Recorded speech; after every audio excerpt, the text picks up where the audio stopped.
Nous sommes en République démocratique du Congo. Mesdames et messieurs, bonsoir et bienvenue dans votre émission Au cœur de l'actualité, une émission qui se veut un caractère pédagogique, une émission que vous aimez tant. Nous avons reçu sur ces plateaux plusieurs acteurs politiques de la majorité. Nous espérons que dans les jours qui viennent, nous allons recevoir ceux de la société civile. Mais pour ce soir, nous recevons un analyste politique proche de l'opposition. Lui, c'est Célestin Kazadi. Et au-delà d'être analyste politique, il est également responsable d'un média Wise.cd, un média en ligne et aussi un magazine en ce nom de Wise Magazine. Mais pour ce soir, nous allons parler avec lui autour de quelques questions qui révèlent une actualité importante de la République démocratique du Congo, notamment nous allons évaluer quand même la ville morte qui s'est tenue euh, le 3 juin de la semaine passée. Toujours avec lui, nous allons parler du changement de la constitution ou la révision, comme ça s'est dit actuellement. Et aussi, nous allons aborder la question de la sortie médiatique de l'ancien président de la République, Joseph Kabila Kabange. Aujourd'hui, il s'est tenu un sit-in. La ville a été un tout petit peu emportée par cette activité politique de l'opposition. Nous allons parler autour de toutes ces questions. Je crois que vous serez satisfait là où vous êtes. Je le reçois avec plaisir. Bonsoir Célestin. Et comment vous allez? Bonsoir, cher Pierre. Merci beaucoup de votre invitation. Je vous suis très reconnaissant. J'aimais le cadre et puis je suis en bonne santé. Soyez très à l'aise. Vous êtes chez vous. C'est une émission politique. Une émission qui reçoit toutes tendances confondues. Nous parlons de la politique. Nous n'épargnons personne. Ici, c'est de la pédagogie et j'aimerais que vous puissiez vraiment être à l'aise parce que nous allons scripter ensemble les questions de l'actualité qui couvre la République démocratique du Congo, surtout sur le plan politique. Dites-moi d'abord comment vous personnellement vous allez.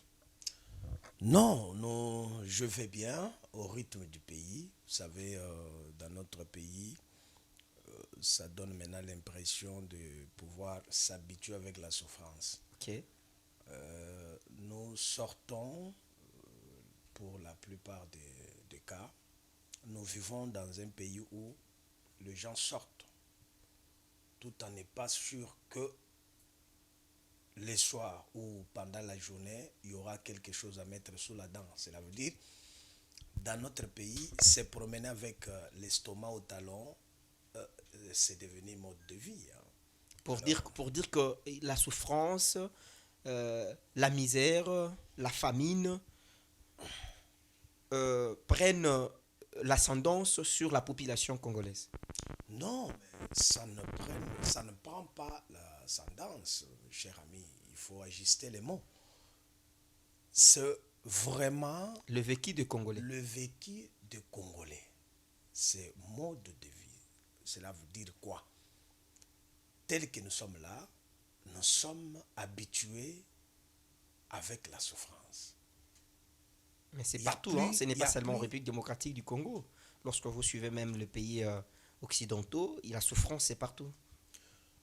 Non, faire le parallélisme pareil, je pense que vous allez risquer sur un terrain glissant. Parce que on ne peut pas comprendre, Pierre, au XXIe siècle, un pays béni comme le nôtre, ben, on parle relativement à quelque chose à mettre sous la dent. Alors que statistiquement, nous avons plus de 80% des terres arables. Nous avons une terre bénie. Mais au-delà de ça, Pierre, ce n'est pas que quand il y a la malnutrition dans notre pays, cela est causé par manque de nourriture. Non. Mais même là-bas, c'est quoi? Le problème, c'est quoi? Je vais épingler un point. Cependant, nous avons des nourritures, des denrées alimentaires qui pourrissent aux alentours de la ville de Kinshasa, faute de moyens de dépenses. Il n'y a pas de route. À qui incombe la responsabilité? Ah, une très belle question, Pierre. L'étymologie ou la signification étymologique de la politique, c'est l'art de gérer la cité. C'est-à-dire quoi? L'État, dans sa mission régalienne, il a aussi cette redevabilité ou cette responsabilité de pouvoir nourrir sa population. Créer un cadre ou bien créer un climat des affaires probable ou qui attire. Parce que au-delà de tout, l'État ne donne pas l'emploi à 100%, mais l'État crée un conditions, des conditions. Un climat, oui, un climat d'affaires sain ou très propre, pouvant attirer aussi des investisseurs. Mais le président de la République l'a dit qu'il y aurait beaucoup d'investisseurs dans notre pays et cela va réduire le taux de chômage.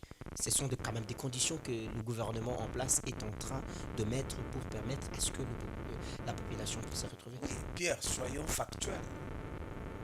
Moi, je ne peux pas me mettre ici devant la caméra et commencer à apprécier des discours. On parle du vécu. On parle le présent. Le président l'a dit, il va créer. Est-ce qu'il a déjà créé? C'est un processus. Non, c'est un processus. Mais c'est ça. C'est un processus. Ça ne vient pas. Le pas. processus là, quand ça vous prend plus de 8 ans, ce n'est plus un processus.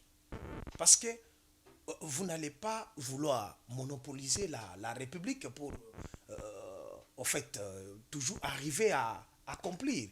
Dès lors que, dans la faisabilité, vous ne faites absolument rien. Vous vous contentez seulement de dire, promettre. Jusqu'où? C'est là où il y a le problème, Pierre. Le chef de l'État, ayant gagné la confiance du souverain primaire, c'était relativement à un programme présenté. Maintenant, quand vous êtes là, une fois vous êtes là, ce qui est surprenant, c'est quoi? Vous ne vous donnez plus. En fait, vous ne donnez plus l'énergie, question de pouvoir accomplir ce dont le peuple a besoin. Merci beaucoup. On Merci. se limite pas Je crois que vous avez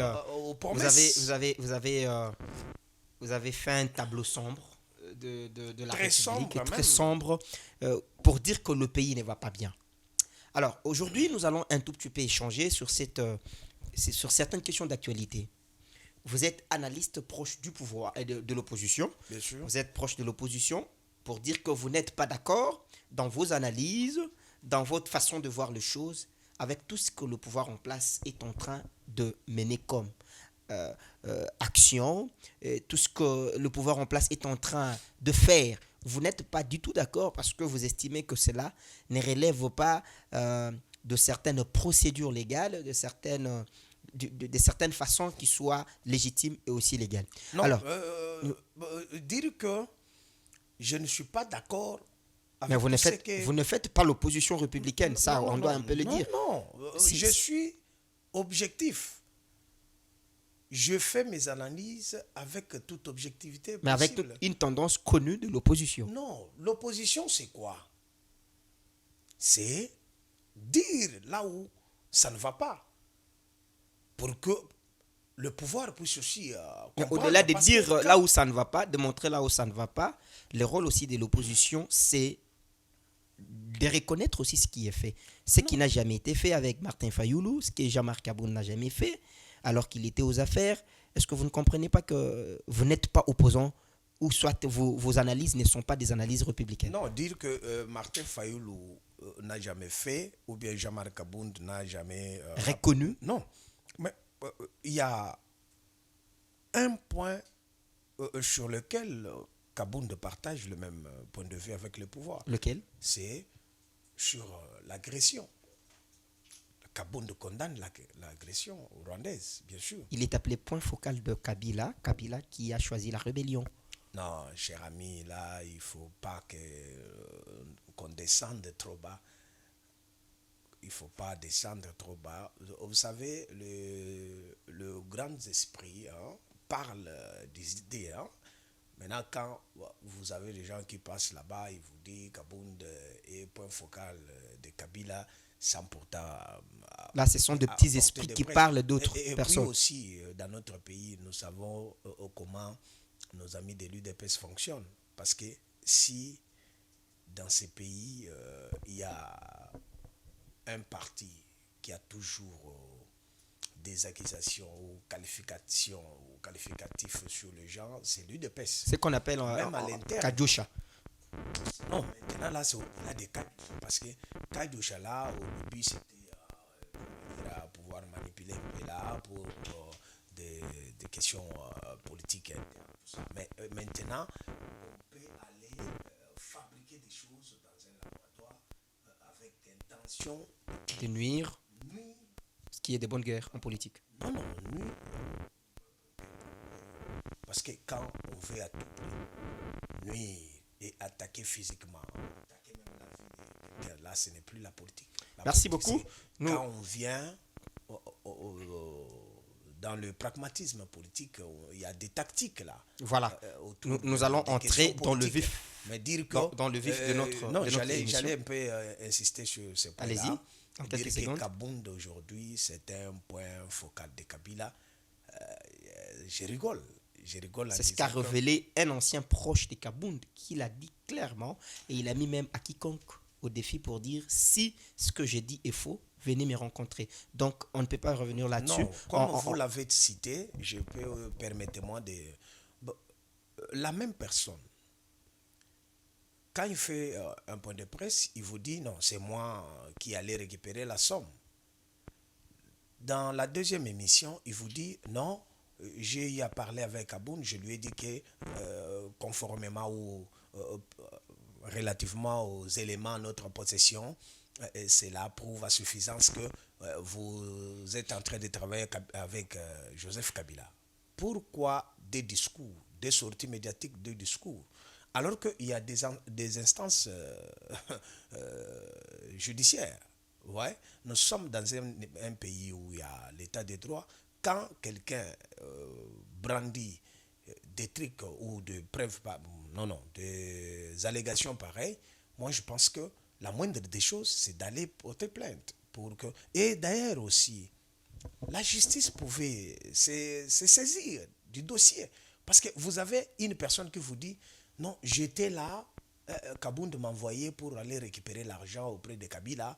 Et pour, parfois, c'est avant que Kabila, ça peut être, je suppose, avant que Kabila ne parte dans la rébellion. Non, mais c'est là où la justice pouvait faire son travail pour dire que, messieurs, venez d'abord expliquer, tu allais prendre l'argent dans quelles conditions, et puis c'était par quel mécanisme. Merci mis beaucoup. en place. Merci beaucoup, Célestin. Moi, Comprenez, chers téléspectateurs, vous qui...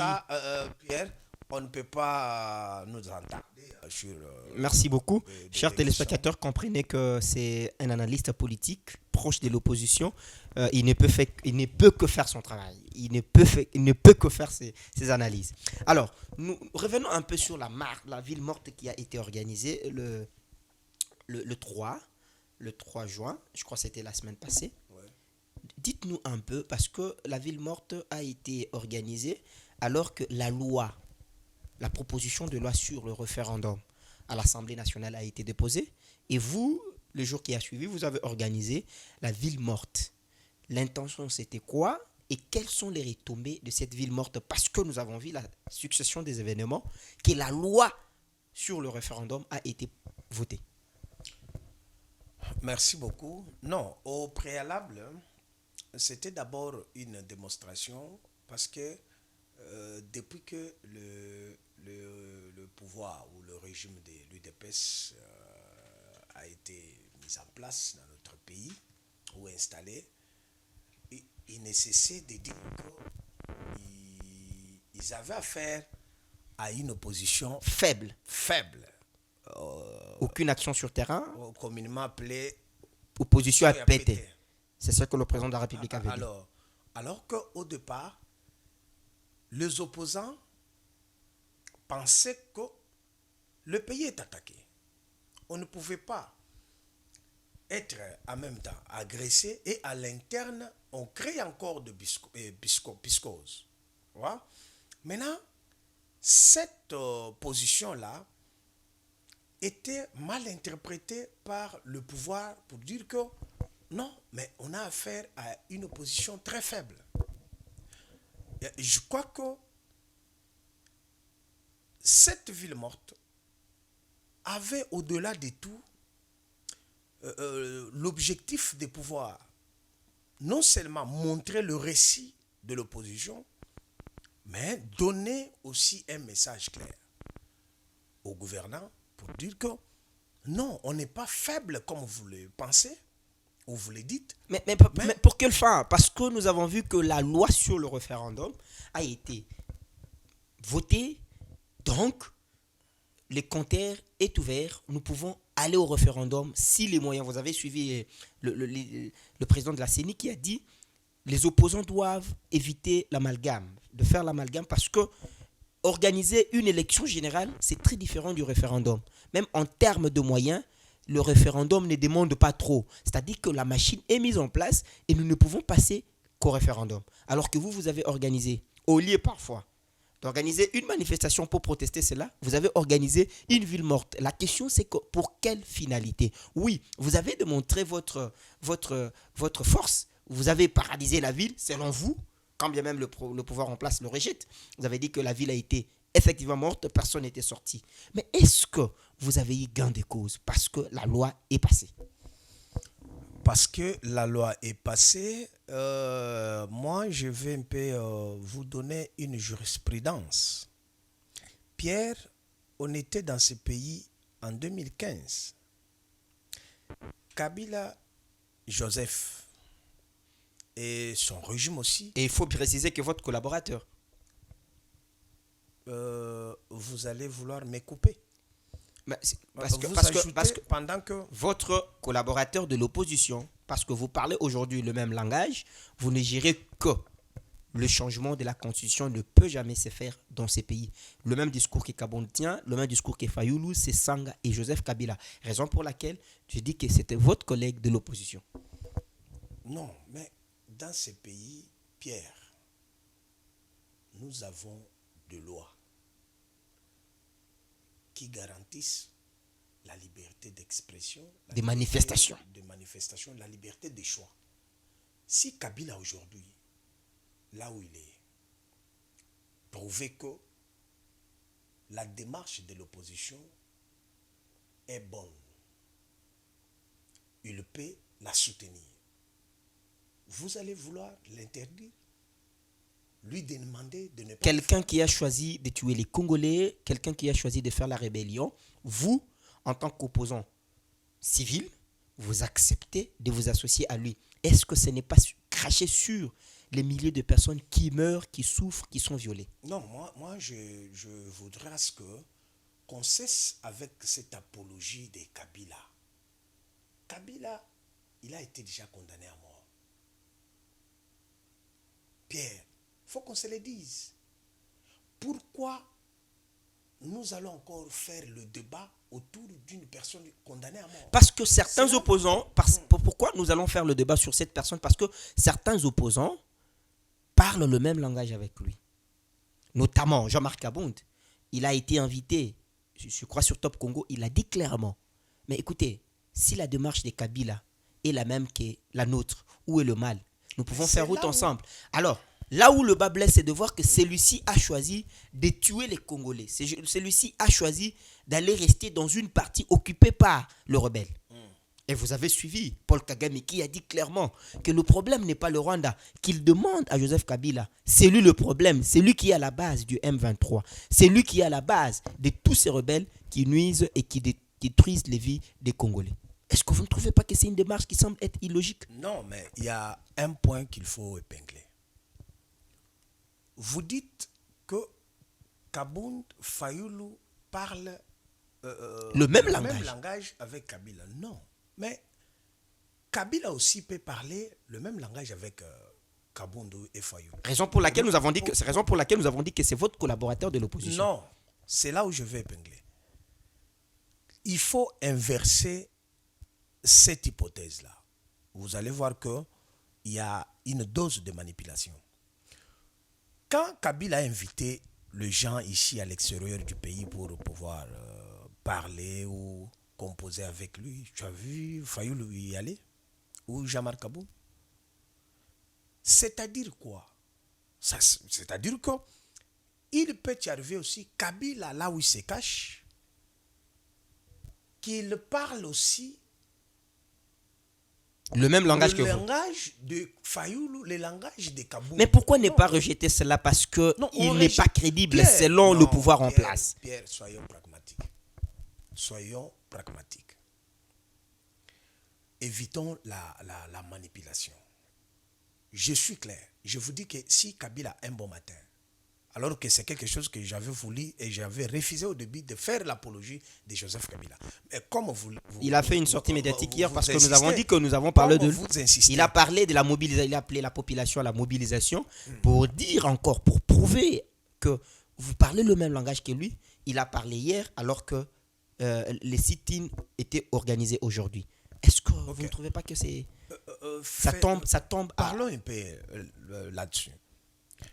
J'étais en train de vous dire que si un bon matin, Kabila Joseph se réveille et trouve que je peux parler le même langage avec Fayoulou et Kabound, vous allez demander à Kabound et à Fayoulou de prendre le téléphone, dire à Kabila, non monsieur, ne parlez pas le même langage, ne nous soutenez pas. Non, ça n'a aucun sens. Ça n'a aucun sens. Kabila c'est un majeur, Kabila c'est un ancien chef de l'État, Kabila nous a dirigés ici pendant 18 ans, Kabila raisonne avec son cerveau. Il peut se réveiller un bon matin, il dit, non, je soutiens l'émission de Pierre. Dans ces cas-là, vous allez, l'État congolais va vous obliger, vous Pierre, de prendre votre téléphone et appeler Kabila pour lui dire, non, monsieur, ne soutenez pas, ou bien ne suivez pas mon émission. Non, ça n'a aucun sens. Les retombées de la ville morte, les retombées de la ville morte. Pierre, tel que vous êtes là, vous me dites, non, noir sur blanc, sur Célestin, voilà Kabila, Kabound, Fayoulou se rencontrent chaque samedi en tel endroit. Voilà des preuves. Là, au moins, je pouvais commencer à parler ou à étaler sur le dossier. Mais ici, c'est noir sur blanc que Kabila, c'est quelqu'un... Parce que, est-ce que... Pierre, ici, là, c'est vous qui posez des questions. Pierre, ce n'est pas Kabila qui a appelé à la ville morte. Ce n'est pas Kabila qui a appelé au sitting. Kabila trouve les amis qui ont déjà appelé à la ville morte. Il dit, j'emboîte les pas. Mais dites-moi, les retombées, vous avez gagné quoi? Vous avez démontré votre... Est-ce qu'on peut nous mettre d'accord que le fait de dire que Kabound et Fayoulou parlent le même langage avec Kabila, c'est une manipulation. Il faut inverser les choses. En tout cas, ce sont vos propos. Kabila parle les choses de Kabound et Fayoulou. Là, on est d'accord. Ce sont vos propos. Non, ce n'est pas mes propos. Je suis factuel. Je vous ai donné des éléments. Je dis, est-ce que c'est Kabila qui a appelé à la ville morte? Est-ce que c'est Kabila qui a appelé au sitting? C'est là où dire, Kabila trouve la ville morte déjà appelée par les amis à l'interne. Kabila trouve le sitting déjà appelé par Jean-Marc Kabound et Fayoulou. Il adhère aussi à cette démarche. Ce qui est garanti par la loi, ce qui est aussi légitime pour tout le monde. Légitime pour Kabila. Parce que là où il est... Répondez alors à ma question. Répondez alors à ma question. Oui, je vais répondre. Quelles sont les retombées de votre ville morte? Est-ce que ce n'est pas de la peine perdue parce que Pierre, la loi a été votée? Je vous ai donné la jurisprudence. C'est vous qui m'aviez coupé. J'étais en train de vous montrer cette étude comparative, de dire qu'en 2015, on a connu le même problème. Le même problème et nous savons le résultat. Donc, vous voulez dire que... Le président Kengo a parlé en lingala au Sénat. Vous pensez que Cependant, Sama Lokonde aujourd'hui va cependant, intercepter la démarche du changement de la Constitution cependant, par le référendum? cependant, en 2015, les amis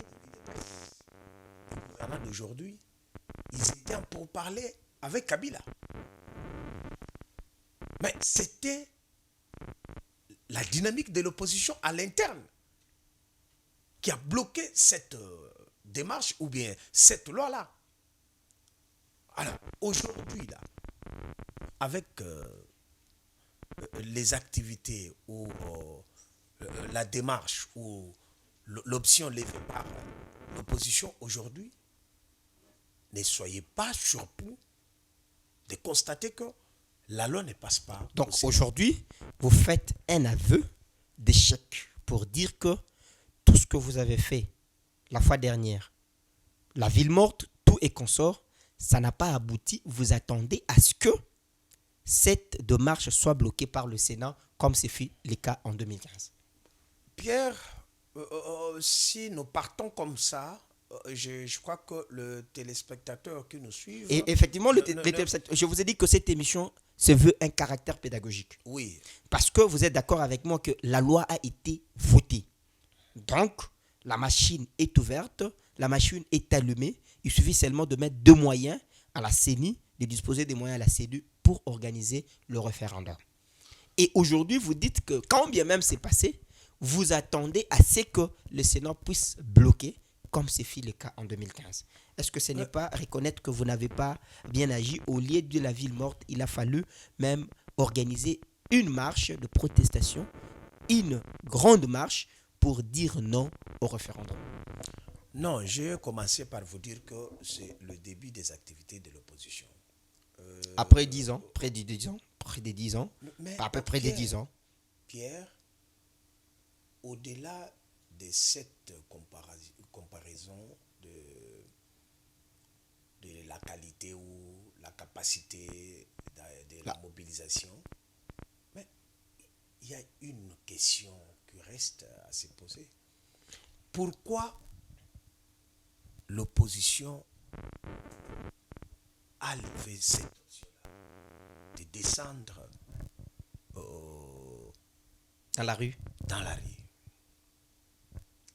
On demande quoi, Pierre? Parce que l'opposition, au-delà de tout, elle est flexible. Elle a dit on ne peut pas vouloir brûler le pays. Le C-64, ce n'est pas une arme qu'on a conçue contre la République. C'est juste le moyen avec lequel il faut insister sur ce qu'on a commencé à demander. Dans cette flexibilité de l'opposition, on demande quoi, Pierre? On demande le dialogue. On demande que le Congolais se mette autour d'une table. Parce que si vous écoutez très bien les discours, vous allez voir que, en définitive, il y a le pragmatisme au sein de l'opposition que le régime ne veut pas prendre en compte. Parce que nous allons aborder la question du dialogue. Parlez-moi. C'est quoi c'est pragmatisme? C'est de dire que nous allons y revenir. Bien que nous mettons la pression, mais on vous demande, vous avez proposé quelque chose. Vous voulez le changement, vous voulez la révision, bien sûr. Mais mettons-nous d'abord autour d'une table. Pour quelle raison? Traitons les questions qui fâchent. Voilà. Quand vous venez... Nous allons, c'est inscrit dans nos thématiques du jour, nous allons parler de la question du dialogue. Dites-moi, après la ville morte, le C-64 a formulé une plainte contre le président de la République. 100 balles au cou, 100 balles à la tête, quelques jours après, le C-64 retire sa plainte. Dit que nous allons d'abord réunir tous les éléments à conviction, toutes les pièces à conviction plutôt, pour enfin déposer cette plainte contre le président de la République. Quelle était la motivation et qu'est-ce qui a fait en sorte que l'opposition puisse se rétracter si vite sans que le pouvoir en place n'agisse? Non, mais c'était clair, leur argumentaire. Ils ont dit que nous retirons question de pouvoir rassembler et puis Qu'est-ce qui avait causé cette précipitation?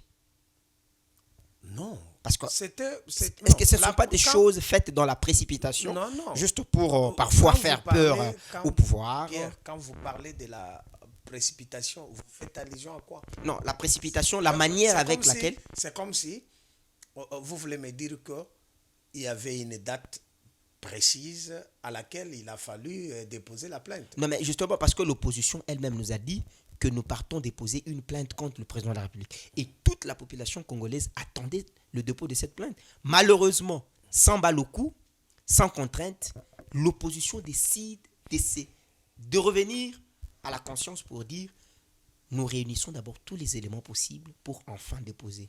C'est-à-dire que ce qui allait être déposé en amont ou avant n'avait pas toutes les pièces à conviction, n'avait pas tous les éléments. C'est là où c'est là où intervient la notion de la précipitation. Pourquoi cette précipitation Non, de la manière de faire? je ne pense pas que c'est probable de pouvoir parler de la précipitation là-dessus. Pierre, tel que vous êtes là, vous êtes patron de ces plateaux. Il ne vous est pas arrivé un jour, vous venez, l'émission devrait commencer à juste, mais vous regardez, vous dites, ah non, on doit quand même réunir quelque chose et puis des problèmes techniques, tout ça. Nous sommes en politique. Mais c'est ça. Non, ici, on parle d'une plainte. Ce n'est plus la politique, c'est la procédure judiciaire. Alors, quand les amis vous disent non, on a manqué quelques éléments, question pour nous de régler un peu et prendre le temps. Parce que une plainte, quand on dépose une plainte, c'est une bataille qui s'ouvre. Parce que l'accusé aussi va amener ces éléments. Ses avocats conseils et les éléments de sa défense. Alors, quand vous allez négliger une affaire de si grandiose comme ça, vous dites non, on a manqué quelques éléments, mais vous avancez quand même pour satisfaire les journalistes ou la presse. Moi, je pense que c'est clair et net. Les amis ont dit, question pour nous de réunir tous les éléments. De réunir tous les éléments et attaquer. Mais quand vous dites précipitation, vous donnez l'impression comme si il y avait une date. Une impression telle que l'opposition est en perte de vitesse, elle fait des choses à la hâte, elle fait des choses pour montrer qu'elle est sur terrain, mais en réalité, dans le fond, il n'y a rien. Fidèles téléspectateurs, vous qui nous prenez en cours, nous avons reçu pour vous ce soir l'analyste politique proche de l'opposition, Célestin Kazadi. Vous comprenez, nous sommes en train de partager sur des questions qui couvrent l'actualité de la République démocratique du Congo. Nous parlons du référendum, nous parlons de la ville morte organisée la semaine dernière, nous parlons d'ici ITIN aujourd'hui, qui s'est tenu dans des conditions que vous connaissez, et c'est avec lui que nous sommes en train de répondre à certaines questions. Parlons du dialogue, parce que vous avez évoqué cette question du dialogue. Cette question, à un certain moment, était en hibernation parce que c'était maintenant le changement ou la révision de la Constitution qui qui couvrait toute l'actualité de la République démocratique du Congo. Mais aujourd'hui, nous sentons que l'opposition exige, ne jure qu'au nom du dialogue. Question, avec qui dialoguer ou dialoguer avec qui comme médiateur? Merci. Et surtout que vous avez évoqué le problème de flexibilité au sein de l'opposition, contrairement au pouvoir en place. Le dialogue, c'est quoi? Et ça, quel objectif à ce stade? Quand l'opposition appelle au dialogue, Pierre, rien d'autre les termes ou l'objectif cherché, c'est le consensus. Le consensus national. Pierre, on se réveille un bon matin, on dit, on veut toucher à l'ordre institutionnel. ou constitutionnelle. Allez, je dis. On vous dit, la République, ce n'est pas un bien privé.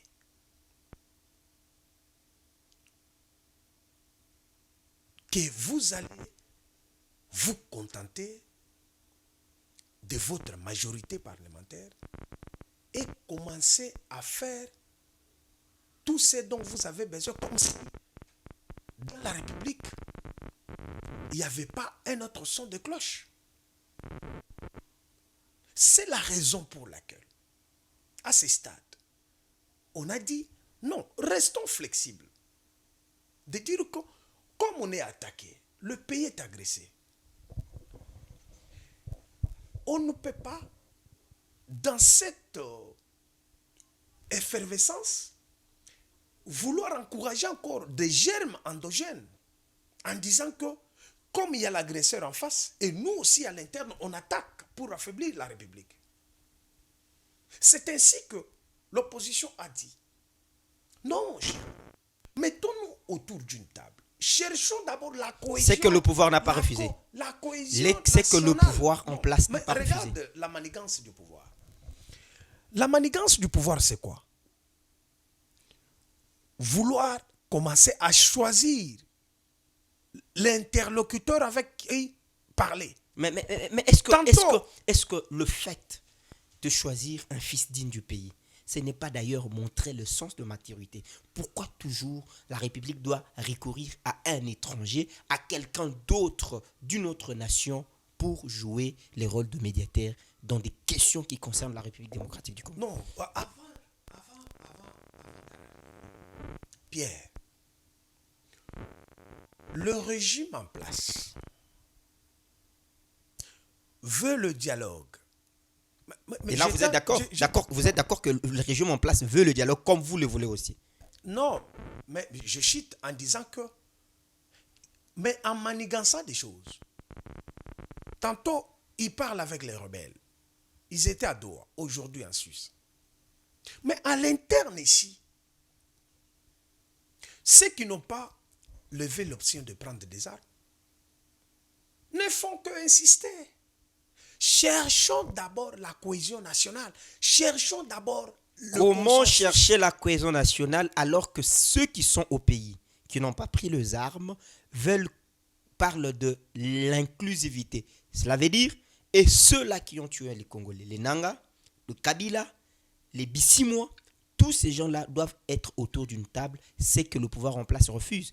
Le pouvoir en place a dit oui au dialogue. Avec qui nous ne pouvons pas accepter les gens qui ont tué les Congolais de venir autour d'une table pour parler des questions de la République. Est-ce que le pouvoir en place, quelque part, n'est pas aussi flexible?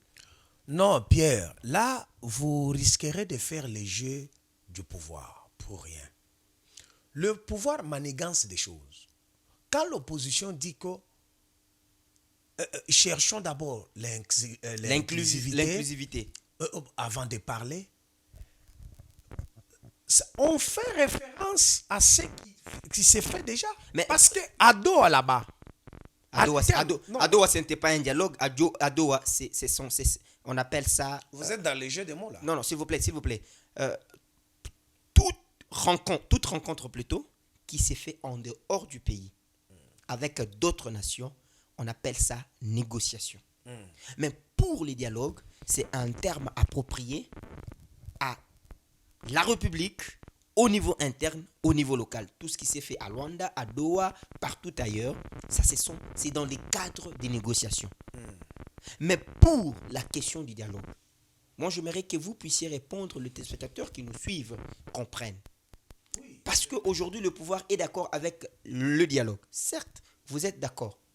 Mais il vous dit que nous ne serons pas organiser un dialogue avec les gens qui ont tué les Congolais. Où est le mal en ça? C'est-à-dire, si vous refusez cette option, vous êtes d'accord aujourd'hui que Nanga, Bissimois, Kabila et les autres se mettent avec vous autour d'une table pour parler de questions de la République. Pierre, pourquoi je vous ai dit que vous êtes maintenant dans le jeu de mots? Nanga et consorts sont mieux ou abordables dans une négociation si grandiose. Mais Nanga et consorts ne sont pas abordables dans les dialogues. Non. Pourquoi l'opposition veut que tout le monde puisse être autour de la table? Être autour d'une table. C'est que chacun parle. Pourquoi tu as été motivé d'aller comploter contre la République? Et qu'on se mette d'accord. D'ailleurs, ça fera aussi le jeu de la démocratie, de la seulement, maturité. Non seulement ça, mais ça va avantager la République des pouvoirs. Et lever même l'option de la justice. Mais dites-moi, Célestin, Célestin, qu'est-ce qui vous manque? Qu'est-ce qui manque à Fayulu? Qu'est-ce qui manque à Kabound? Qu'est-ce qui manque à Sesanga? Qu'est-ce qui manque aux autres opposants? De venir avec leur contribution auprès du pouvoir en place pour bouter l'ennemi hors du territoire national. Parce que l'impression que vous me donnez, aux fidèles téléspectateurs, c'est que lorsque vous serez autour d'une table, cela voudrait dire, après quelques jours, c'est la paix totale et absolue qui reviendra dans la partie Est. Goma, Bukavu, Bunagana seront repris par l'État congolais. C'est l'impression que vous me donnez. Oui, Pierre. Non, analysons quand même comme l'élite congolaise. L'opposition vous dit, non, cher ami, amenons tout le monde autour de la table de négociation. Mais l'opposition n'a pas écarté la question de la justice. En d'autres termes, l'opposition voudra à ce que tout le monde soit là et qu'on se dise des vérités et qu'on appuie sur le levier de la justice. Et que chacun de nous réponde relativement à son comportement, à tout ce qu'il a fait. Vous allez condamner une position pareille, Pierre? Pour vous, non. La paix reviendra dans la partie Est si et seulement si les dialogues se tenaient et lequel tout le monde sera autour d'une table. Oui, j'appuie cette position en vous donnant la réalité de ce qui se passe. Cette guerre aujourd'hui, on a compris que au-delà de cette agression étrangère, à l'interne, il y a aussi des germes endogènes, c'est qu'on appelle, c'est comme ça qu'on dit. Parce que en suivant seulement les procès de nos généraux arrêtés, vous allez comprendre que le mal aussi est profond à l'interne. On ne peut pas vouloir combattre l'ennemi à l'ordre dispersé. Quand on est divisé à l'interne, l'ennemi en profite. L'ennemi en profite parce que nous avons des preuves. Aujourd'hui, Ibalanki est où? Il est à Goma. Il est à Goma. Il est avec nous. Et la République... Daniel Safou. Non, je parle d'abord d'Ibalanki. Ibalanki, c'est l'homme à qui la République a confié aussi des missions. De même que Nanga. De même que Nanga. Tout ça veut tout simplement dire qu'à l'interne, l'ennemi a ses câbles. Parlons. Mettons-nous autour d'une table. Disons-nous des vérités. Que l'ennemi n'ait plus de câbles à l'intérieur. Que les Congolais cessent de faciliter la tâche à notre ennemi. Mais tout ça, voilà la quintessence. Mais est-ce que ce que Kagame a dit sur Kabila ne vous intéresse pas? Ce que Kagame a dit sur Kabila ne vous intéresse pas?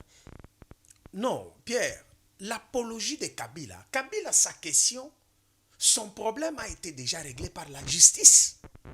Pourquoi vouloir toujours amener un condamné à mort dans le débat? Parce que Kabound, à un certain moment, comme je le disais, le même langage, tout est consort, voilà. Kabound, comment? Je n'ai pas bien saisi. Parce qu'à un certain moment, nous sentons que, comme je le disais tantôt, qu'il y a une certaine ressemblance. dans la façon de réfléchir des Kabyles, sur la question importante sur le référendum, la façon de parler des Kaboun, la façon de parler de Fayoul, de Sessanga. Ils parlent le même langage. Mais j'ai déjà, Pierre, permettez-moi de vous couper. J'ai déjà répondu à cette question en vous disant ceci. Quand vous parlez de Kabila et Kabound qui parlent le même langage, il faut inverser un peu les choses. C'est-à-dire Kabila a suivi Kabound, mais Kabila a suivi Sessanga. Ce qui est légitime à Kabila de pouvoir se réveiller un bon matin, il dit tout ce que Célestin dit devant la caméra, je le soutiens. Vous allez me demander, Pierre, non mais vous me coupez. Il y a une question d'un téléspectateur. Bien sûr. Pierre, si aujourd'hui, après cette émission, Kabila passait aussi à la télé pour dire que j'ai suivi les compatriotes Célestins, je les soutiens dans ces dires. Alors, vous allez m'appeler ou m'obliger de prendre mon téléphone ou revenir ici, tourner je vous ai dit que nous sommes en politique. Nous sommes en politique. En disant que Pierre, tel que Kabila l'a dit là, moi, je m'inscris en... Non. Voilà. Nous sommes en politique. Nous sommes en politique. L'opposition se bat autour d'un débat crucial qui est basé sur l'inclusivité, le consensus national. Si aujourd'hui... Est-ce que c'est la première fois d'organiser des dialogues dans ces pays? Tous les dialogues que nous avons organisés dans ces pays nous ont apporté quoi? S'il vous plaît, si Kabila aujourd'hui fait sa lecture personnelle et trouve que la démarche de l'opposition, c'est une démarche qui risquerait de sauver tout Congolais, les Congolais de tous bords. Si Kabila aujourd'hui trouvait que l'opposition se bat pour le salut de tous les Congolais, moi je ne peux pas lui interdire Monsieur Célestin, vous parlez de dialogue, vous dites que vous voulez un consensus national, vous voulez que tout le monde soit autour d'une table. Ce n'est pas la première fois que les dialogues soient organisés dans notre pays. Tous les différents dialogues organisés dans ces pays, qu'est-ce qu'ils ont apporté à la République? Parce que nous savons comment les choses se font. On finit toujours au partage du gâteau. Non, je ne partage pas le même point de vue sur cette question-là, Pierre. Si aujourd'hui nous sommes appelés République, c'est parce que nous avons les institutions qui existent. Nous avons la Constitution. Si aujourd'hui, président Félix Tshisekedi est président, c'est grâce à cette Constitution.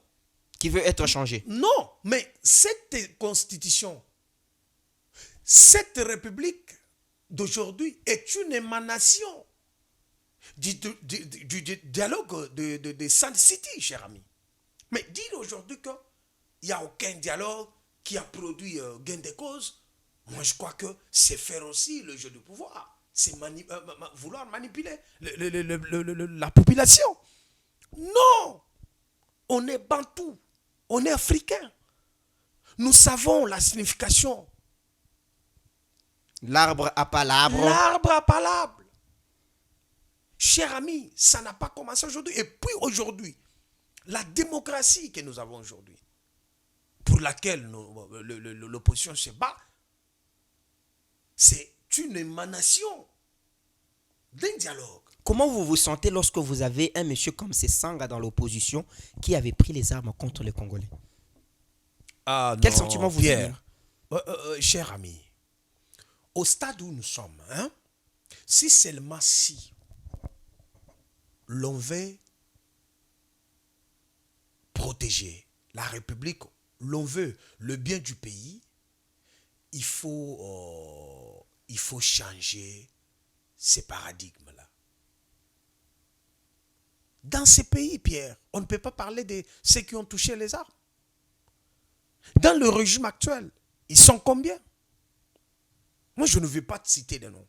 Moi, je ne vais pas faire l'apologie ou la chasse à la sorcière. À la sorcière, pour dire que tout celui qui a touché les armes dans ces pays n'a plus droit. Non, nous condamnons cela, mais soyons Tolérant. tolérants dans le sens que cette tolérance, ce n'est pas une tolérance de dire, mais une tolérance qui cherche le salut de la République. Pour dire que si aujourd'hui, on se mettait à étaler la liste de ceux qui ont touché les armes, moi je pense que on aura seulement Félix lui-même. Merci beaucoup. Merci. Félix sera seul. Merci beaucoup, dans ce merci régime. beaucoup Célestin. Alors que j'annonçais cette émission, quelqu'un m'avait demandé de vous poser cette question. Laquelle? Alors que tu en as déjà posé beaucoup. Qui a exilé Katumbi? Qui a fait en sorte que Katumbi puisse quitter le pays pour aller en exil? Pourquoi? Parce que ces Congolais pensent que l'opposition aujourd'hui se victimise.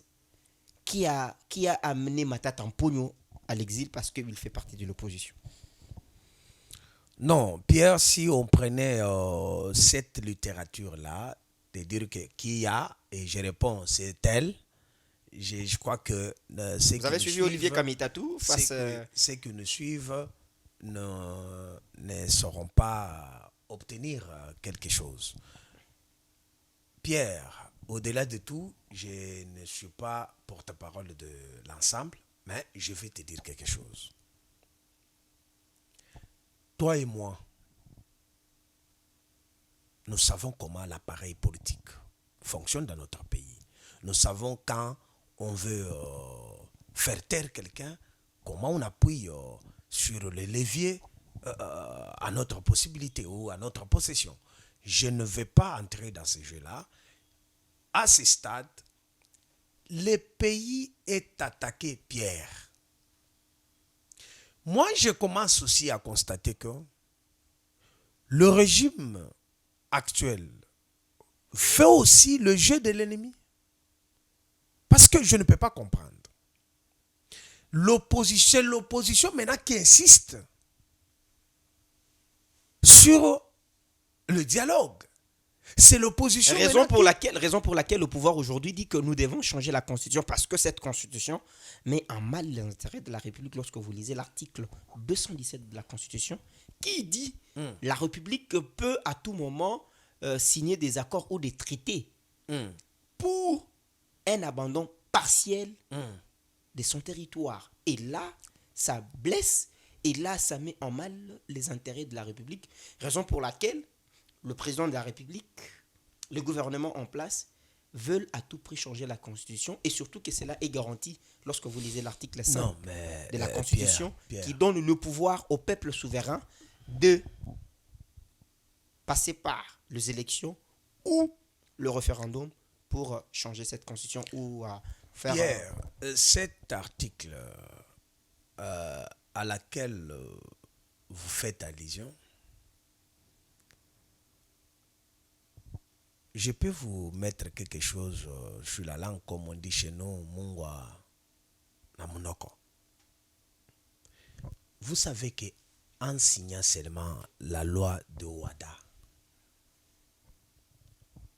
dans les affaires, c'est aussi un abandon partiel de notre souveraineté parce que ça permet aux hommes d'affaires, aux businessmen, aux investisseurs étrangers d'être protégés à l'interne comme si ils étaient chez eux. Et ça donne aussi Nous parlons du territoire. Nous parlons du territoire. Nous parlons du territoire. Okay, du territoire. Nous parlons du territoire. La loi c'est ce qui est dit dans la Constitution en son article 217. Oui. Mais quand on parle de l'abandon partiel, il faut, cher ami, éviter l'hyperbole. Cette figure de style utilisée par nos amis du pouvoir. De toujours vouloir aggraver les choses. Mais quand vous lisez l'article 18 et 218, on vous montre le processus à suivre. Et la Constitution n'est pas contre sa propre révision. Cependant, elle a mis des garde-fous pour vous dire que vous ne pouvez pas me réviser dans cette période de état de siège. Vous ne pouvez pas me l'état de siège qui peut être levé demain ou le lendemain. Il suffit seulement qu'on convoque une plénière extraordinaire pour lever l'état de siège. Pierre, vous êtes en train de dire à vos téléspectateurs que ce qui n'est pas encore fait est applicable. Quand vous dites que l'état de siège qui peut être, mais pourquoi mais ne l'état pas... de siège n'était pas éternel. Non, mais pourquoi ne pas vouloir d'abord enlever l'état de siège pour donner le changement du débat? Pendant que l'état de siège est En place. en place, je crois que le débat est clos de la révision. C'est la raison pour laquelle tu vois que les amis aujourd'hui, ce n'est plus la révision. On attaque directement. Mais comment comprendre le ces revirements de langage ou des discours? Je prends l'exemple de Sesanga, qui n'est juré que, qui a battu sa campagne au nom de la révision de cette constitution. Aujourd'hui, c'est le même qui s'oppose farouchement ni à son changement, ni à sa révision. Est-ce que vous ne comprenez pas que les hommes politiques de l'opposition sont en perte de vitesse? Non. Sesanga aujourd'hui ne s'oppose pas à la révision de la Constitution. Il est clair. Il s'oppose plutôt à la façon avec laquelle les choses sont mises en place. Ce n'est pas parce que vous n'avez pas la majorité. La célérité avec laquelle on avance avec les choses, c'est là où Sesanga est contre, pour dire que non, vous ne changeons pas comme ça. Ne révisons pas comme ça. Ne changeons pas. Mettons-nous d'abord. Célestin, est-ce que vous ne comprenez pas que nous avons des discours dans l'opposition, Fayoulou qui ne veut ni du changement de la révision, Kaboun qui ne veut ni du changement de la révision, Matata de l'autre côté, Kabila qui ne veut pas de ça, mais Sesanga à son tour veut quand même de ça, mais lui décrit seulement la procédure. Pierre, vous interprétez un peu mal. Tout le monde ne veut pas ni le changement ni la révision maintenant là, à l'heure qu'il est. Seulement les dialogues. Seulement les dialogues. Pour se donner une santé politique, non, ou pour se faire un poste. Pierre, il y a une série de questions devant laquelle l'opposition a mis le pouvoir. Pourquoi voulez-vous changer la Constitution? Pourquoi Parce qu'elle n'est pas adaptée aux réalités actuelles de notre pays. Pourquoi voulez-vous sa révision dès lors que l'article 218 bloque la machine? Est-ce que vous ne craignez pas que Félix Tshisekedi puisse s'octroyer un troisième mandat devant laquelle... Ce n'est pas la crainte que vous avez. Vous craignez que Félix Tshisekedi puisse se taper un troisième mandat, ou soit, lorsque la Constitution sera révisée, tout sera considéré comme tabla rasa et nous, les compteurs, va répartir à zéro. Voilà, tu es arrivé. L'opposition trouve que la démarche de la révision, la démarche du changement de la Constitution n'a rien d'autre que l'objectif de pouvoir consolider les pouvoirs. C'est légitime parce que... Non, ce n'est pas légitime quand ça se joue en dehors du règle. Non, mais c'est légitime. Les règles disent quoi? Un mandat est renouvelable une seule fois. Maintenant, quand on arrive à la 8e ou 3e année de sa deuxième mandature, on dit il faut changer le règle démocratique pour se donner une opportunité de pouvoir s'éterniser au pouvoir. C'est là où le bas blesse. Mais c'est là où l'opposition pouvez-vous nous donner une position constitutionnelle? Normal. On ne peut pas vouloir abandonner ou laisser la République où la Constitution devient un instrument qu'on adapte à chaque fois que le régime rencontre des difficultés politiques ou bien le régime a besoin... avait déjà dit depuis longtemps qu'une fois au pouvoir, nous allons changer la Constitution. C'est le même discours que Kabound avait soutenu alors qu'il était au sein de l'UDPS. D'abord, est-ce que vous ne comprenez pas que quelque part, entre les opposants, il n'y a pas l'unité, il n'y a pas la sincérité? Vous avez suivi autrefois Fayoulou était en désaccord avec... Apparemment, vous avez aussi le thermomètre de la sincérité. Non, parce que, sincérité, non, bien je sûr. n'ai pas de thermomètre, je suis très factuel lorsque je vois ce qui s'est passé. Non, quand vous affirmez qu'au sein de l'opposition, il n'y a pas la sincérité... Je n'ai pas affirmé, j'ai dit, est-ce que vous ne cela trouvez me pas, laisse un peu est-ce que vous ne trouvez pas perplexe. qu'au sein de l'opposition, il n'y a pas de sincérité? C'est une question que je vous pose. Ok. C'est à moi de vous poser des questions, c'est à vous de répondre. Merci beaucoup. Alors, est-ce que vous ne trouvez pas qu'au sein de l'opposition, il n'y a pas de sincérité? Si les intérêts ne convergent pas, si les intérêts sont dispersés, et vous ne voyez pas aussi que vous partez en ordre dispersé, l'opposition qui doit être unie, l'opposition qui doit parler le même Alors langage. elle est unie aujourd'hui. Merci beaucoup. Nous tendons vers la fin de notre émission, mais laissez-moi quand même aborder ce qui a couvert l'actualité de la journée d'aujourd'hui, les sittings que vous avez organisés. Hier, le gouverneur de la ville, Daniel Boumba Lobaki, je le salue là où il est, avec tout son cabinet, quelques membres de l'opposition, ils ont tenu une réunion stratégique. Et ils se sont convenus. Oui, nous disons que vous devez organiser votre sitting, ce qui est garanti dans les lois de la Constitution. Le droit d'expression, liberté d'expression, des manifestations et consorts. Mais à une condition, ils vous ont changé des lieux. Mais aujourd'hui, ce que nous avons vu, c'est scandaleux. L'opposition n'a pas voulu respecter ce que les autorités en place leur avaient dit. Est-ce que nous pouvons dire que c'est un signe de rébellion? C'est un signe de manque de respect envers les autorités? Et aujourd'hui, comment était, ou soit, quelles sont les retombées de votre manifestation que vous avez organisée aujourd'hui? Non, Pierre, ce n'est pas un signe de la rébellion. Dans votre question, vous aviez aussi cité la loi pour dire que conformément à la loi. Est-ce que cette même loi donne le pouvoir au gouverneur de pouvoir changer le lieu? Mais il a donné les d'organisation? motivations. Alors que Ce sont des sites, que- le Palais du Peuple, c'est un site intouchable, c'est les sites sur lesquels on ne peut pas organiser des manifestations, surtout politiques. Il a dit, il était clair, c'est interdit. Oui, cependant, lui, dans sa mission régalienne, il a le pouvoir de réguler, De vous protéger. protéger, Ce qui a été sécuriser. fait. Ce qui a été fait. Non, Parce qu'il avait dit, il a dit hier, que la police sera là pour vous encadrer votre manifestation jusqu'à sa fin. oui, aujourd'hui, je pense que nous sommes dans une époque numérique, bien sûr.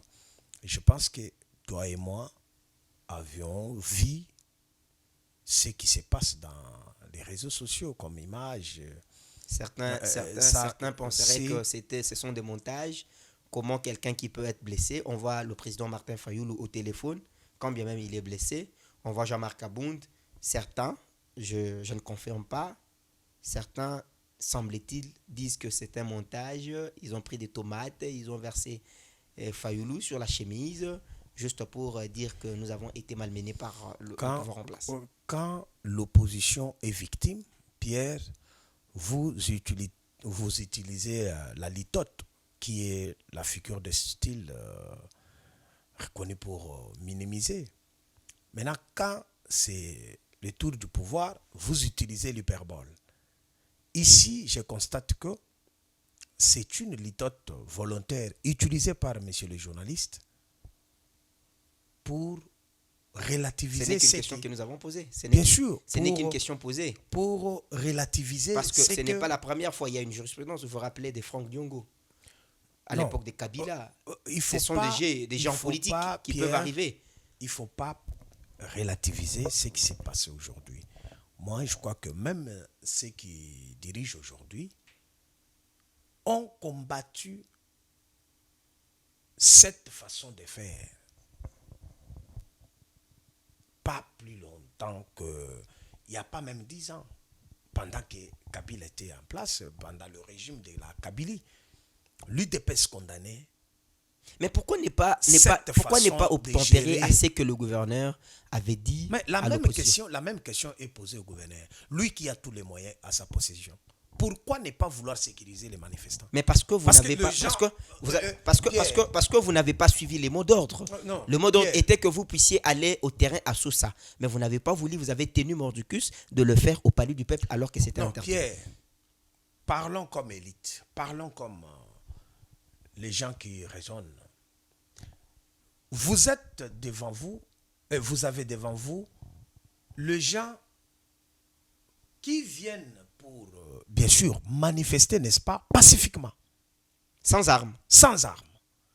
Mais toi, l'État, le gouverneur, l'hôtel de ville, tu as tous les moyens à ta possession de pouvoir sécuriser les gens qui n'ont rien que leurs paroles pour crier et manifester leur mécontentement.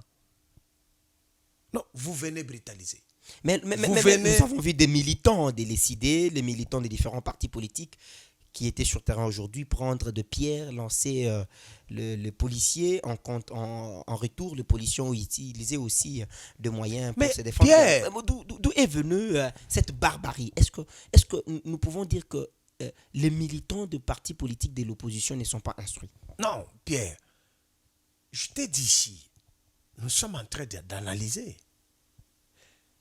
Les gens qui quittent leur maison, ils viennent, ils sont là devant le palais du peuple. Quand bien même c'était interdit. Non, mais nous sommes dans quel régime? Le régime d'information. Oui, l'information a été acceptée, mais le lieu n'a pas été accepté. Mais, on a orienté un autre lieu pour votre manifestation. C'est la question que nous nous posons aussi. Est-ce que la loi donne aussi le pouvoir au gouverneur de pouvoir changer? Mais il l'a dit clairement, il a dit que c'est un site, ce site-là est interdit. On ne peut pas tenir de manifestation politique de ce niveau parce que c'était une protestation. Non, mais nous savons comment systématiquement on étouffe la démarche de l'opposition dans notre pays. C'est des bonnes guerres. Bien sûr. Mais aller jusqu'à tirer à balles réelles, c'est là où on condamne. On pouvait encadrer. Parce qu'on a tous les moyens. Nous avons vu, nous avons vu le parti de l'idée de Martin Fayoulou saccagé. C'est déplorable. J'étais sur le terrain. C'est déplorable. Jean-Marc Abound qui a voulu même se battre avec certains Je t'ai dit militaires. que c'est déplorable. Aucun signe de professionnalisme. Donc, quelque part, nous pouvons dire que le même pratique que nous avons décrié à l'époque de Kabila prenne vie actuellement sous le règne de Félix Tshisekedi. Non, mais maintenant, là, par rapport à ce que je vis aujourd'hui, ce que j'ai vécu, je peux te dire que... Et je rappelle aux téléspectateurs que vous étiez sur terrain. J'étais sur vous terrain. Étiez sur terrain. J'étais sur le terrain, cher ami. J'ai vécu la Kabylie, mais un peu modernisée. Tu vois un peu, aujourd'hui, là, c'est la Kabylie moderne. Tout ce que Félix Tshisekedi a condamné. À l'époque de Kabila. À l'époque de Kabila, se reproduisent aujourd'hui. Toutes ces choses-là. Bref, rien n'a changé. En définitive, rien n'a changé. Vous disiez que c'est le palais du peuple et le peuple veut manifester? Non, Pierre. Les gouvernants doivent savoir quelque chose. Une chose est vraie. Le pouvoir qu'ils ont aujourd'hui, c'est l'émanation du peuple. Le pouvoir du peuple. C'est le pouvoir du peuple. Comme le disait Papa Étienne, le pouvoir du peuple par les peuples et pour le peuple. Abraham Lincoln. Mais, gouverneur, si peut-être il a oublié, on appelle ce lieu-là où le palais du peuple. Le peuple, le propriétaire du palais, veut manifester devant son palais. C'est le gouverneur qui interdit. C'est le gouverneur qui leur demande de changer les sites. Avec quel pouvoir? Moi, je crois que le gouverneur a échoué à sa mission. Il a échoué. Mais comment expliquer que moi, je ne pense pas que le représentant Pierre, de l'opposition qui était là, j'avais vu Adon Dombassi qui était là, même Maître Clément Mouza qui était là, Alain Bolodia qui était là à l'hôtel de ville, Ils ont compris ces messages. Est-ce que ce n'est pas de l'altutitesse? Pierre, ce n'est pas un gouverneur de l'UDPS qui peut faire ça. Même si on est sur le terrain politique, mais ce n'est pas... Tout le monde, mais sauf... Tout le monde Sauf l'UDPS. Sauf un gouverneur de l'UDPS. Après plus de 30 ans de lutte, l'UDPS au pouvoir, le gouverneur de l'UDPS, parce que Daniel Bumba, ce n'est pas un allié de l'UDPS, c'est le gouverneur de l'UDPS. Daniel Bumba, c'est un ancien combattant de l'UDPS. Tout le monde peut faire ça. Tout le monde peut brutaliser la population ou l'opposition. Mais pas Bumba. En tout cas, c'est la raison pour laquelle moi je dis qu'aujourd'hui, la définition étymologique et sémantique du mot oubli dans les dictionnaires, c'est l'UDPS. L'UDPS a oublié tout ce qu'il a vécu en tant que parti politique à l'époque de l'opposition. A tout oublié. L'UDPS aujourd'hui adopte ou lève l'option de pouvoir instaurer la Kabylie modernisée. Nous tendons vers la fin de cette émission. Contre laquelle l'UDPS agit pendant plus de 18 ans. Nous tendons vers la fin de cette émission. Je crois que c'était le palais du peuple. Il fallait que le peuple puisse protester. C'était une obligation. Parce que vous avez parlé de la symbolique. Le peuple, parce que c'était un lien symbolique. De laisser le peuple, le propriétaire du palais, manifester devant son palais. Mais que dire de ces peuples qui veulent aussi du changement de la Constitution? Non, tout ça a été garanti, a été réglé dans la Constitution. Chacun de nous est libre.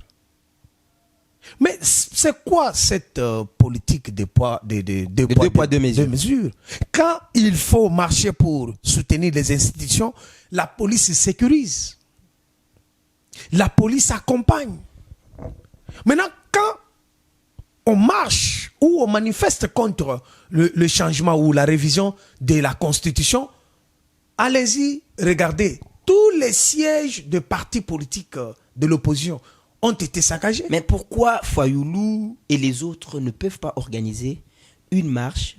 Parce qu'il y a hausse des prix de transport, parce que il n'y a pas de courant, il n'y a pas d'électricité. Pourquoi ne pas organiser une telle marche? C'est seulement de marches qui vont dans leurs propres intérêts. Non, ce n'est pas leur propre intérêt. Parce qu'ils veulent le pouvoir. Tout ce que vous venez d'énumérer, c'est protégé par la Constitution. Pierre, vous savez la différence entre un état de jungle, une société, un état de société et la jungle. C'est dans l'état de société, il y a les lois, il y a les règles. C'est cette différence-là qui fait l'existence de la société. Maintenant, quand vous n'avez pas de loi, quand vous bafouez vos propres lois, vous voulez qu'on vous donne du pain relativement à quelles règles? Parce que c'est la loi qui donne les obligations à l'État de pouvoir nous donner du pain, nous donner l'électricité. Mais vous n'avez jamais organisé une marche allant dans ce sens-là pour dire non à la hausse des prix. Non, mais c'est ainsi qu'on attaque le mal dans sa dans le fond. On vous dit, on doit garantir d'abord la loi. Parce qu'aujourd'hui, imaginez, le régime qui semble échouer par rapport à ce qu'on avait présenté comme programme. Non, mais vous n'allez pas dire ça parce que les routes se construisent. Nous avons aujourd'hui la rocade, Gombe. Lorsque vous partez, c'est modernisé. Les routes sont construites et réhabilitées partout. Aujourd'hui, la gratuité de l'enseignement, la gratuité de la maternité. Il y a autant de choses que le régime quand même. Mais vous reconnaissez quand même qu'il y a hausse de prix. C'est que je n'ai pas dit. C'est que je n'ai pas aussi dit que le régime a tout fait. Tout ce que je dis est que vous avez dit que le régime qui semble être défaillant à tout ce qu'il avait présenté comme programme lors du début de son mandat. Voilà. C'est là où le législateur a voulu que la machine tourne, que la République soit protégée, parce que les constituants, sachant qu'une seule personne ne pouvait pas tout faire, ne pouvait pas répondre à tous les besoins. Il a fallu qu'il fasse 10 ans si c'est trop. 5 fois 2. Après que la République soit dirigée par une autre personne qui viendra être toujours de l'UDPS. Oui, ça c'est garanti et protégé même par la loi. L'UDPS d'une manière en suivant les règles. Parce qu'on dit l'athlète est couronné quand il s'est combattu suivant les règles. Si l'UDPS trouve que nous voulons rester éternellement au pouvoir, Librae, c'est légitime. Suivant le principe. Suivant les principes, suivant les règles. Mais il ne faut pas manigancer. Il ne faut pas vouloir instaurer la dictature. Je vais terminer cette émission par cette question. Il est temps que une autre personne, comme Jean-Marc Abound, arrive aussi. Qu'il montre aussi sa vie, qu'il accomplisse ce qu'il a aussi. Ah, vous voulez que Jean-Marc Abound devienne président de la République? C'est un péché? Ce n'est pas un péché, c'est une question que je vous ai posée. Oui, Jean-Marc Abound doit diriger aussi. Fayulu, Katumbi, c'est Sanga, tout le monde là.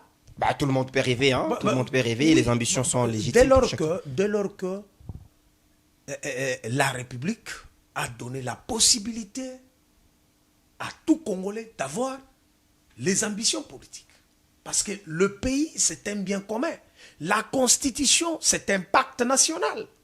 La raison pour laquelle les gens se battent jour et nuit pour que ces pactes nationaux soient respectés, soient protégés, soient respectés. Parce qu'aujourd'hui, Pierre, c'est que l'UDPS oublie. C'est grâce à cette Constitution qu'il est au pouvoir. Que l'UDPS est au pouvoir. Mais pourquoi vouloir bafouer l'instrument à travers lequel vous êtes arrivé au pouvoir? Je crois que c'est déplorable. L'UDPS doit revoir ses calculs. Il est temps, dans 2 ans, qu'on organise les élections. Merci, merci beaucoup. Et puis, ça donne l'impression d'une quelconque autocritique que l'UDPS ferait à son chef. Parce que on ne peut pas comprendre. Quelqu'un qui a bien dirigé, quelqu'un qui nous a donné la gratuité, quelqu'un qui nous a donné tout ce... Comme vous venez de dire ici, il y a des routes, il y a... Moi, je pense que la moindre des choses, c'est de pouvoir aligner encore un autre candidat.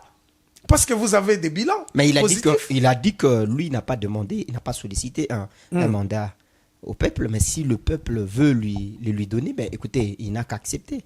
Tu as fait la com, tu comprends entre les lignes. Quand quelqu'un, il faut écouter ou bien analyser la finalité de son discours. Il a dit quoi? Lui, il n'en a pas besoin. Il n'a pas demandé. Il n'a pas demandé. Mais si le peuple veut lui donner ça, il va prendre. Alors, ce qui est légitime parce que c'est le peuple qui donne le pouvoir. Non. Le peuple va vous donner en dehors des règles. Parce que le référendum est constitutionnel. Écoute. Le référendum est constitutionnel. C'est ça, Pierre. Le peuple qui donne le pouvoir. Ayant déjà voté cette constitution, il a parlé. Il a dit, voilà mon choix. Voilà la manière dont moi, peuple, je voudrais ce que je sois dirigé. Maintenant, quand le peuple s'est déjà exprimé dans la Constitution, une seule fois, renouvelable. Mais vous dites aujourd'hui que si le peuple me les donnait ou bien me demandait, le peuple va vous demander par quel mécanisme, par quel canal. Parce que le mécanisme existe déjà. Le mécanisme existant déjà. Parce que vous êtes là, vous êtes produit de ces mécanismes existentiels du peuple. Le peuple s'est exprimé en 2019. Le peuple s'est exprimé encore en 2023. En 2023. Et il attend s'exprimer en 2028. Bien sûr. Maintenant, le peuple va s'exprimer. Merci beaucoup. Prenez le troisième, je ne sais pas. Merci beaucoup, Monsieur Célestin, de votre présence. Je crois que nous avons parlé et balayé toutes les questions. Je vous accorde 1 minute pour votre dernier mot et enfin nous allons chuter pour cette émission. Merci beaucoup, Pierre. D'abord, je suis flatté, je suis ravi. Je me sens dans la peau d'un homme considéré parce que recevoir une invitation si grandiose comme ça, ce n'est pas la moindre des choses. Merci. Mais, mon mot de la fin, je dirais tout simplement que le pays nous dépasse tous. Notre dénominateur commun. Comme l'a dit un philosophe, tout passe, tout coule, rien ne demeure. Mais ici, la République demeurera. Ce qui nous dirige aujourd'hui, heureusement, c'est l'UDPS. Moi, je pense qu'il n'est pas tard pour mieux faire. L'UDPS prétend avoir bien dirigé le pays. Ils peuvent, ou l'UDPS peut aligner encore un autre candidat. Mais si il n'y a pas la possibilité de pouvoir organiser les élections, parce que tous les signaux sont clairs aujourd'hui. L'année prochaine, c'est l'année électorale, dans le sens que c'est l'année dans laquelle le gouvernement va mettre la main dans la poche pour pouvoir organiser les élections. Mais par rapport à ce que nous avons comme signaux, on trouve que c'est dubitatif. Mais il y a encore une probabilité. J'insiste qu'on se mette autour d'une table, qu'on parle. Ce n'est pas tard. Lui-même, président Félix, je sais que président Félix est pour le dialogue, mais il joue une carte politique. Laquelle carte? Il veut à ce que le dialogue soit organisé en 2027, mais ce n'est pas bien, chère Excellence, Monsieur le Président. Ce n'est pas bien. Il faut organiser le dialogue maintenant là pour permettre à ce que le pays soit sauvé. Le dialogue va bloquer la machine d'agression. Le dialogue va bloquer l'ennemi. Il n'aura pas de câble à l'intérieur. Je crois qu'il est temps que l'UDPS au pouvoir, Pierre, je ne veux pas, et ça ne m'a jamais traversé les pensées, que pendant le pouvoir de l'UDPS, on pouvait compter les morts.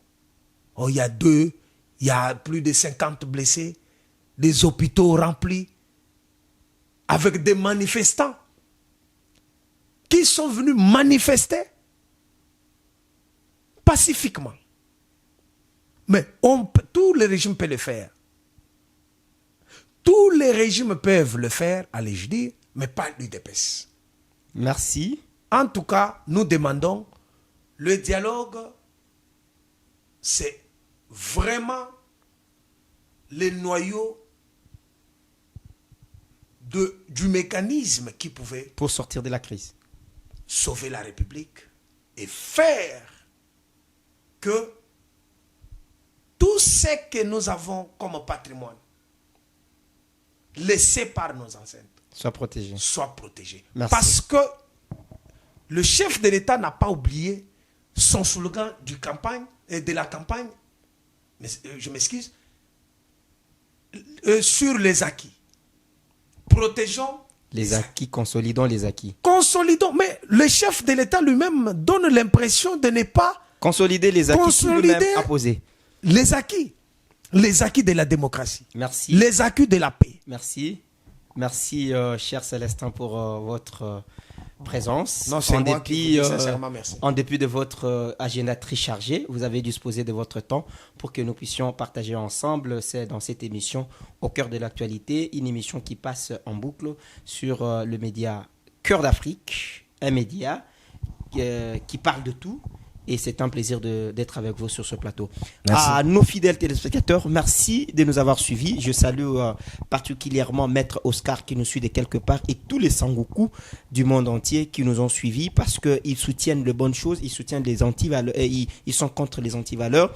Je crois que nous verrons à la prochaine avec un autre invité. Pourquoi pas une autre thématique. D'ici peu, portez-vous bien et bonne soirée à vous tous. Merci.